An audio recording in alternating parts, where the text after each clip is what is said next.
Hey everyone, this is our design and tech project. It's based off the story called Magic Beach by Alison Lester, and the systems we've used in it is pneumatics and a pulley system, and they're integrated in the way that the pulley powers the pneumatics, and that works by the pneumatic pulling a string which causes the dragon's wing to flap. So we're going to demonstrate that function right now. Okay. Right, ready? Alright. So when we turn this slowly, the wing will flap up and down, and when we keep turning, it'll flap up. And so on. Brooke, do you want to talk about the materials we used? So we chose to make the base out of 3-ply pine wood. Reason being, it's easy to cut, it was relatively affordable, and it's lightweight and also quite durable, so it can hold a lot of weight. As you can see, we also used real rocks. We chose this to promote sensory play for children, so they can actually physically touch the rocks as opposed to being just wood or paper. There's a few links to that in the arts curriculum. Yep, and we also decided to use sand glue, which we actually got from the beach, and mixed it with glue itself and stuck it down. We used that for the sandcastles as well. We've chosen our characters to be cut out of paper but with a cardboard backing.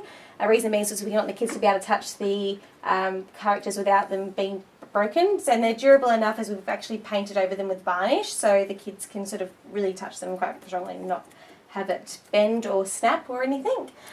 And yeah, we just... we'll talk about some curriculum links now.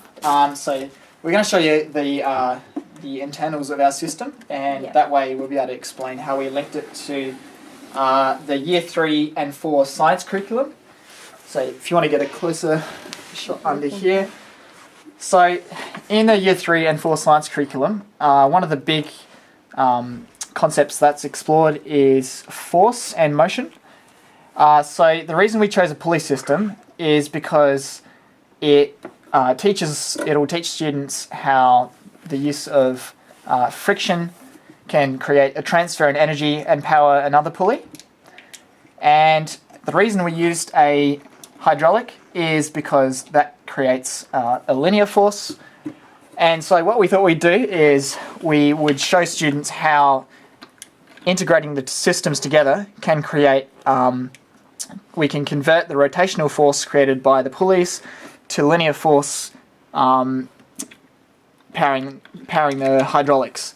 So the way we achieved this was with something called a Scotch yoke mechanism, which we observed and did a bit of research about. So we're just going to give a bit of a demonstration of how that works now. So when Brooke, do you want to? So when we turn the pulleys, it powers the other pulley, which has a little slot there and a nail on that wheel, and that nail causes the pushing motion of the hydraulic. So that way you can see how a rotational force is being converted to linear force. And in turn, the pushing and pulling of the hydraulic is tensioning this string here, and that's another concept we talked about, which was tension, because there were some curriculum links to that. We also probably talked about why we actually critiqued. Originally we were going to be doing the pneumatic system, but we chose hydraulics because we found that the hydraulics was actually stronger. Yep, and also the hydraulics keeps its position better. Yes. And so the kids can angle the wing at whatever they want, like up or down. Yep. Just gonna see this up here as you move it.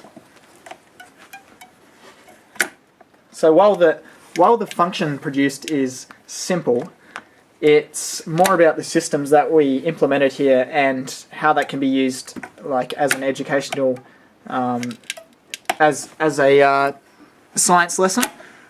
So yeah, it is actually quite a complex system, and I think students will be able to get a real sense of how the two systems are working together, and how and some ideas for how they can use different forces to power things.